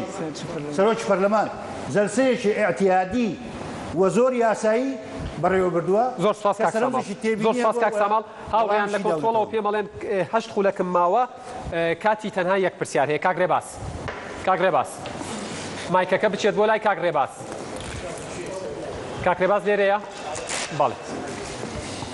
دەستخۆش پرسیارێکم بۆ کاگەکرم لە بەرنامەکەی سەرۆکی هەرێمیش باسی وێ دەکاتن 23 حوزەیران مەترسیە. من باسەکەم لێ دەپرسم ئایا 23 حوزەیران مەترسی و کودەتایەیان 30 حوزەیران و حزبی تاگڕە و قائد ئەگەر دەرفەتم دێ زۆر بە کورتی لە بەیاننامەکەی خۆشی باسی وێ دەکات من تا 28 قسەم نابێت. ئایا ئەوە نابێتە بەهانەیەک؟ زۆر سپاس مەبەست زۆر بەڕوونی گەشتووە کاک ڕێباس. کاک ئاریان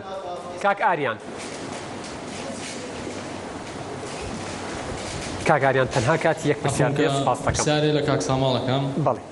کاک ساماڵ ڕوونکردنەوەیەکم لە جەنابتەوە سکرتێری پەرلەمان بە چرپە بە سەرۆکی پەرلەمان ئەڵێ حیسابی پەرلەمان تەواو نییە کە ئەبینین سەرۆکی پەرلەمانیش بە شێوازێکی هێمنانە بە شێوازی نێنی پێڵێ بێگەرخانبانکە. دڵنیای ئەو ڕۆژە بوو؟ بەڵێ بەڵگەتان لای ئەو ڕۆژە بووە؟ جەناب پەرلەمان و باسی شکۆی پەرلەمان و سیستەمی پەرلەمانی ناوخۆ ئەەکەی هەر جەنابتان نەبوو دەبەتان تێگرت بە سەرۆکی پەرلەمان و هەر جەنابتان نەبوو بە لێدانی تەپڵ بەسەر مێز و بێنانی سافرە بۆڵی. کاک بەهادین کاک بەهادین لەکوێیە؟ فەرموو کاک بەهادین. باسی شکۆم نەکردووە. گەرەمە دوو پرسیارم هەیە. یەک پرسیار کاک بەهادین بۆ ئەوەی عادل بم وەختم لێ نەگرن یەک پرسیار سپاس دەکەم. باشە پرسیارێکم بۆ کاک ساماڵەیە. باشە کاک نەوشیروان چەند جارێ بە کاک مەزعودی گوتووە تۆ پێویستی بۆم قۆناغە لە کوردستانە. ئایا پاشگەز بۆتەوە لەو قسەیە یاخود چەند جارێ قسەی کردووە قسەکانی کردداری دەسەلمێنێت بە کردداری دەسەلمێنێت؟ زۆر سپاس کاک بەهادین. کاکاوڕێ داوای لێبوردنەکەم بۆی هەموو ئەوانی ناوێن نووسیوە پرسیارەکە بکەن. پرسیارێکم بۆ یەکێتی گۆڕانە بە تایبەت گۆڕان چونکە یەکێتی دیارە خاوەن بڕیاری خۆی نییە و ئێران مەرکەزی ئەوە. بەڵێەوە کاکەڵۆ باوەڵام بباتەوە. پرسیارەکەم بۆ گۆڕانەوەی ڕێکلامی دیموکراسی و بەشداری ڕاستە خۆی خەڵک دەکەن لە دەسەڵات ئەی بۆ ڕازینین خەڵک سەرۆکی خۆی هەڵبژێرێ. زۆر سپاس کاکاوڕێ. وازان نەزان و زۆر سپاس کاکاوڕێ مەبەستت گەیشت. بەڵێ کاک خەتاب سپاس کاک خەتاب. کە زۆر سپاس دیارە مەسەلەی سازان تایبەتە لە لای پارتی بتایبەتە بە مەسەلی سەرۆکایەتی هەرێم. پرسیارەکەت کاک خەتاب. بەڵێ ئێوە وەکو پارتی پێتان وایە کراسی سەرۆکایەتی کراسی سازان بەقەت باڵای کاک مەسعود دەبێ یان بەقەت باڵای میلەت باش ببێ باشترە؟ ئێمە دەڵێن بەقەت باڵای میلەت بێ. ئەو جوابی دایتەوە یەکسەر جوابی دایتەوە کاک خەتاب کاتتەوە بوو پرسیارمە هەر دەبی بیکەم بابی کەفەر وەکو پارتی دیموکراتی کوردستان هەز ناکەن لە ماوەی حکومڕانیەتی چەند ساڵی کاک مەسعود بارزانی تووشی فەشەلی سیاسی بوون، تووشی فەشەلی معنەوی بوون، تووشی فەشەلی هەموو ئەو فەشەلی سپاس کاک خەتاب سپاس کاک ڕابەر کاک ڕابەر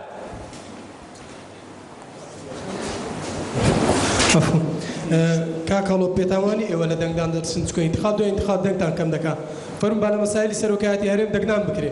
بۆتانێ بە سازدان بکرێ پرسیارێکی سریشە کاک سامان پێتان وایە ئەو دانیشتە یاسایی بوو بۆچی تێنەگەشتم لەو پرسیارە ئەڵێ لە پرسیارەکە تێنەگەشتم ئەو پرسیار ڕوون کەرە وازە پرسیارەکەی کاک بۆ پێتان وانێ کە دەنگدان ڕاستە و خۆی گەل بکرێ بۆ سەرۆکی هەرێم سپاس زۆر فاس کاک ئەکرم پرسیار دێکراوە بەڵێ باش فەرموو وەڵامی بیتەوە بە کورتی و بە پەلە سپاس پێشەوەی پرسیارەکان وەڵام دەمەوە بێ شتێک بۆ کاک سامان ڕاستکەمەوە ساڵی 92 بەڕێز کاک نەوشیروان لەگەڵ کاک مەسعود هاتەوە بۆ کوردستان چونکە کاک مەسعود سەرۆکی بەرەی کوردستانی بوو ئەو کات کاک نەوشیروان جێگری سکرتێری گشتی بوو جەنابی مام جەلال لە دەرەوە بوو کاک نەوشیروان جێگری سکرتێری گشتیەکێتی بوو وەکو سەرکردایەتی بەرەی کوردستانی هاتنە خوار نەک بەو شقڵە بەنسبەت بە پرسیارەکان کراسی سازان بەبەر میلەت ببڕێ نەک بەجەر بەرەی جەنابی سەرۆکی ئەمەش وا ئەڵێن با میلەت دەنگ بدا بۆ ئەوەی بزانین میلەت کێ هەڵەبژێرێ ئەو کاتە ئێمە پشتیوانی تکایە هاوڕێیان تکایە حوزەیران ڕێزی بەرنامەکە بگرن بە ڕێز بگیرن تکاتان لێ یەکەم بەڕێزم سی حوزەیران لە قۆناغێک بوو ئەوەی فراغێکی یاسایی لە کوردستان دروست نەبێ ماوەی 2 ساڵ بۆ سەرۆکایەتی هەرێم درێژ کراوەتەوە ماوەکە ئەوە خەریکە کۆتایی تێ نەخێر کاکە عزیزەکەم یەک شت تێکەڵ مەکەن درێژکردنەوە جیاوازە لەگەڵ گۆڕینی سیستەمی سیاسی یا سیستەمی سەرۆکایەتی 23 حوزەیران دەتانەوێت سیستەمی سەرۆکایەتی بگۆڕن بەبێ سازانی سیاسی ئەم پرسە ڕەهەندی سیاسی نیشتمانی نەتەوەیی هەیە پێویستە هەموو لایەک پێی ڕازیاری دیکەما وەڵامی بیتەوە نەخێرتەوە زۆر سپاس کاک شوان پرسیار لێکرا خۆشبەختانەی مەسەلامەت کاکەڵۆ پرسیار لێکرا بەڵێ من دوو پرسیار کرا یەکێکیان بە مشتەرەکی بەڵام من ئەمێ جواب بمەوە لەسەر ئەو بەڕێزەی کە پرسیاری ئەوەکە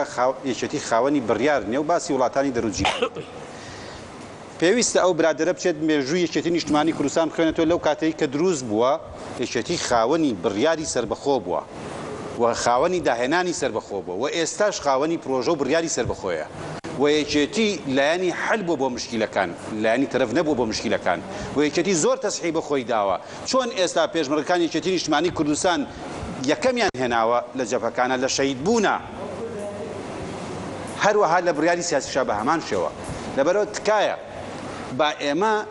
ئەم جۆرە کۆڕ و مناسبەتانە بەکار نێنین بۆ جۆرە مزایدێک و پێفرۆشتنێک و بۆ ئەوەی کە بمانەوێت تەریخێکی گەورەی وەکو یەکێتی نیشتمانی کوردستان یا هەر حیزبێکی کە لەکەدار بکەین نا بە پێچەوانەوە ئێستا پرسێکی گرنگ هەیە پێویستە گەنجەکانمان هەموو چین و تۆژەکانی کۆمەڵ لەسام شارەکە بکەن دەستخۆشی لە بەرنامەیەکی وا بکەن کە پۆلێ گەنج دێتە ئێرە بەشداری ئەکات لەو پرسا و بەڕای خۆی دەرەبڕێت پرسیاری دووهەم کات دووهەم بەڕێزێک پرسیاری کرد بۆ پێتان وایە کە ڕاستەوخۆ هەڵبژاردن بۆ سەرۆکی هەرێم نەکرێت برای بەڕێزم دوو شێواز هەیە شێوازێکی پەرلەمانی هەیە شێوازێکی سەرۆکایەتی هەیە و هەردووچیان دیموکراسین ئەمریکا سەرۆکایەتیە فەڕەنسا جۆرێکی کەیە بەریتانیا جۆرێکی کەیە لە وڵاتە پێشکەوتوەکان مەبەستم ئەوەیە کە ئەڵێن پەرلەمانی بێت بۆ ئەم قۆناغەی ئێستا بۆ ئەم زروفەی ئێستا لێستای کوردستان سیستەمی پەرلەمانی بە دراسەیەکی ورد گونجاوترە لە سیستەمی سەرۆکایەتی و بۆ ئەوەی کە دەسەڵاتەکان بە هاوسەنگی تەوزیع بن و بۆ ئەوەی کە دەسەڵاتەکان فەردی نەبن و بۆ ئەوەی کە هەموو حیزبە سیاسیەکان مشارەکەیکی فعلیان هەبێت لە بەڕێوەبردننی حکمڕانی لە کوردستان و لە نەخشەی سیاسی کوردستان لە ئێستا و ئایندا زۆر سپاس کاکەڵۆ کاک ساماڵە و پرسیارانی لێت کراوە بە دەقیقی وەڵام بەڵێ ئەوەی باسی لەوە کرد کە سکرتێری پەرلەمان مەسەلەی نیسابی پەرلەمان و ئەوە باس کرا من ئەو شتم نەدیوە و پێشم من نەمدیوە بەڵام زۆر شتێکی ڤیدیۆ بڵاو کراوەتەوە ئەو تێک وایە بە دوای نیساب ئاگەڕێن و بێگەتان زۆر تەبیعیە کە کەسێک لە دەرەوە بە پەرلەمانتارێک لە دەرەوە بۆ پیان گوتووە ئاگدار نبووە کاتەکەی پرسیارەکانی دیکە کاک ساماڵ باز لەوە کرا کە کاک نەوشیروان لەگە کاک مەسعود باسی ئەوەی کردووە کە هەر بمێنێت بێتەوە سەرۆکی هەرێم هاوڕێیان قسەکردن تەرکیزی لای قسەکانی نەمێنێ ئەوان گویان لێگرتن ئاخر ئەزانم ئەوان گویان لێگرتن ئێوەش گویان لێ بگرن فەرموو کاک ئەو شتە من جۆلێ نەبووە و پێشم وانییە کاک نەوشیروان قسەی لەو جۆرە کردبێ و کاک نەوشیروان هەر قسەیە بکە پەشیمان نابێتەوە لێ چونکە بە سیاسیەکی ڕازگۆی ئەم سەردەمە ناسراوە خەڵک سەرۆکی خۆی هەڵبژێرێت باشە ئێمە مەطلبی بزوتنەوەی گۆڕان ئەو مەطلبەیەکەوە سیستەمی حکومڕانی لە هەرێمی کوردستان سیستەمەکی پەرلەمانی بێ و سەرۆک لەناو پەرلەمان هەڵبژێدرێ ئەوە هەموو کاک شۆن تۆ پرسیار لێ نەکرا با من پرسیارێک ئەمڕۆ زاوایەکی مامۆستا عەلی باپیر دەستگیر کراوە و یەکێ لە پەرلەمانتارەکانتان ئەڵێت بە فشار سازان نایەتە ئاراوە پێتان وایە مە فشارە زۆر بە کورتی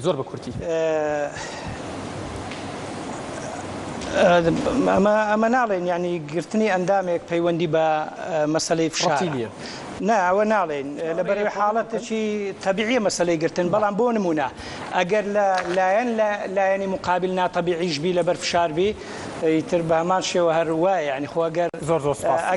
قەزیەکی مەشروع تەبەنی بکەین ینی خاضعی کۆنتڕۆڵەکانتان ئامادە بکەنە چنە لای ڕاپرسی کۆتایی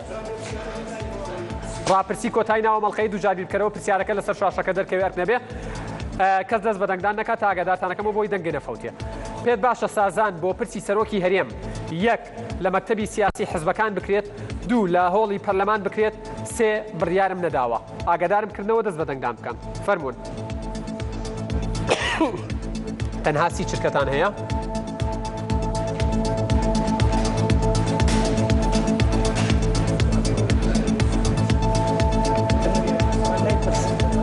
خۆتی نییە بەتەوەرەوە پرسیاری ئەم شەوی دووجابیر بکەرەوە ئەوەیە پێت باشە سازان بۆ پرسی سەرۆکی هەرێم لە مەکتەبی سیاسی حزبەکان بکرێت لە هۆڵی پەرلەمان بکرێت بڕیارم نەداوە کاتمان کۆتایی هات لە ڕاپرسی دووەمە لە 163 پێی باشە سازان بۆ پرسی سەرۆکی هەرێم لە مەکتەبی سیاسی حزبەکان بکرێت لە 137 پێی باشە لە پەرلەمان بکرێت 0% بڕیاری نەداوە ئەنجامی ڕاپرسی یەکەم لە ڕاپرسی یەکەمە 70% پێی باشە لە مەکتەبی سیاسی حزبەکان سازان بۆ پرسی سەرۆکی هەرێم بکرێت و لە 138 پێی باشە لە پەرلەمان بکرێت 45% کە ڕێژەیەکی زۆرە پێی باشە بڕیاری نەداوە لە دووەم جارە بڕیاری داوە تکایە هەردوو ڕاپرسیەکە بۆی بەراوردی بکەین ببورن سەبارەت بەو پرسیارەیە ئەم شەوی دووجار بکەرەوە پێت باشە سازان بۆ پرسی سەرۆکی هەرێم لە مەکتەبی سیاسی حزبەکان بکرێت لە ڕاپرسی یەکەمە 70% بەدەستێناوە لە ڕاپرسی دووەم زیاد بووە بۆ لە 163 لە ڕاپرسی یەکەمە لە هۆڵی پەرلەمان سازان بکرێت لە 138 بەدەستێناوە لە ڕاپرسی دووهەمە دابەزیوە بۆ لە 137 و لە ڕاپرسی یەکەمە 45% بڕیاری نەداوە لە ڕاپرسی دووهەمە بووە بە 0% بینەرانی ئەزیز ڕێزی یادگار فایق و کاک حەمەنووری پرۆدیوسەری دووجار بیرکەرەوە و هەروە کاگالان جەمال دەرهێنەر قبوڵ بکەن سوپاس بۆ تەواوی ئەو میوانانە دەستان خۆشن ماندوو نەبن هەر بژین